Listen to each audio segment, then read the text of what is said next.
नमस्कार दोस्तों। आज समझते हैं कि आईपीओ अलॉटमेंट की चांसेस हम कैसे इंक्रीज कर सकते हैं। दरअसल जो कोई भी बंदे से मैं पूछता हूँ आईपीओ अलॉटमेंट मिला क्या, सब लोग बोलते हैं नहीं यार मुझे नहीं मिला। तो समझते हैं इसके पीछे क्या लॉजिक रह सकते हैं कि हमें अलॉटमेंट नहीं मिलता, या हम कैसे अलॉटमेंट के चांसेस इंक्रीज कर सकते हैं।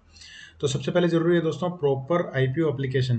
प्रॉपर से मतलब मेरा ये है कि जो एक प्रोसीजर है, सेट ऑफ प्रोसीजर कि आपके अकाउंट में आईपीओ के इक्विवेलेंट अमाउंट होना चाहिए, not in your security account. उसके बाद आप अपने डीमेट अकाउंट में जाएंगे और वहाँ से एक प्रॉपर बिड प्लेस करेंगे, और उसके बाद मैंडेट अप्रूव करेंगे अपने यूपीआई हैंडल पे जा करके। तो ये एक हमारी एक प्रॉपर एप्लीकेशन होती है। उसके बाद एक अकाउंट से हमें एक ही लॉट के लिए अप्लाई करना होता है। एक से ज़्यादा लॉट के लिए हम अप्लाई कर सकते हैं, उससे आईपीओ एप्लीकेशन रिजेक्ट नहीं होती है। बट एक लॉट से ज़्यादा अप्लाई करने का सेंस इसलिए नहीं होता क्योंकि जनरली हम देखते हैं कि जो अच्छे आईपीओ होते हैं उनमें उनमें सब्सक्रिप्शन बहुत ज़्यादा हाई रहता है। जब सब्सक्रिप्शन रेट ज़्यादा रहता है तो हम कितने भी लॉट के लिए अप्लाई कर रहे हैं, कितने भी लॉट के लिए अप्लाई कर लें, मिलेगा हमें एक ही लॉट। तो इसलिए एक से ज़्यादा लॉट के लिए अप्लाई करने से हमारा पैसा ही ब्लॉक होता है और उसके अलावा कोई पर्पज सॉल्व होता नहीं है। थर्ड पॉइंट पे आते हैं कि हमें एक से ज़्यादा लॉट के लिए अगर हम अप्लाई करना चाहें तो rather than applying from single account, हमें मैक्सिमम फैमिली मेम्बर के अकाउंट से अप्लाई करना चाहिए।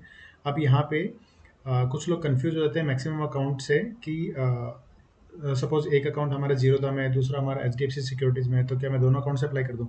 नहीं, उस केस में हमारा एप्लीकेशन स्ट्रेट फॉरवर्ड कैंसिल हो जाएगा क्योंकि वो एक डुप्लीकेसी का केस आ जाता है। बट जब हम फैमिली मेम्बर के अकाउंट से अप्लाई करते हैं तो वहाँ पे एक डिफरेंट पैन नंबर आता है जो कि एक डिफरेंट एंटिटी हो जाती है। तो वहाँ पे हमें अलॉटमेंट के चांसेस हमारे इंक्रीज होते हैं।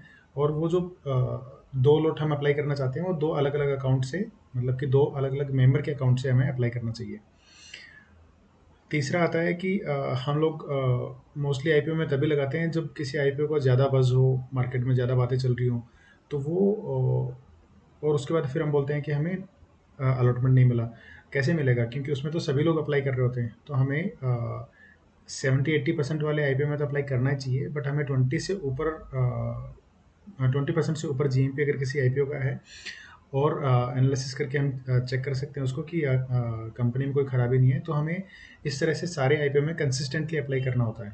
और लास्ट पॉइंट, हमें जनरली आईपीओ में लास्ट डे में हम अप्लाई करते हैं, या फिर अगर आप नए हैं प्रोसेस में तो कई बार कुछ गलती हो जाती है कि हम 5 बजे के बाद कर रहे हैं, तो फिर हमारी एप्लीकेशन में अगर कुछ मिस्टेक होगी तो कैंसिल नहीं हो सकती। तो एक दिन पहले कर लें, फिर जब हम इस चीज़ के हैबिचुअल हो जाएं तो हम लास्ट डे भी कर सकते हैं अप्लाई। बट लास्ट डे में हम कोशिश कीजिए कि फर्स्ट हाफ में ही हम अप्लाई कर दें, बिकॉज लास्ट मिनट हैसल्स कुछ चाहिए नहीं होते। तो बस इतना ही है आईपीओ एप्लीकेशन के लिए। Thank you.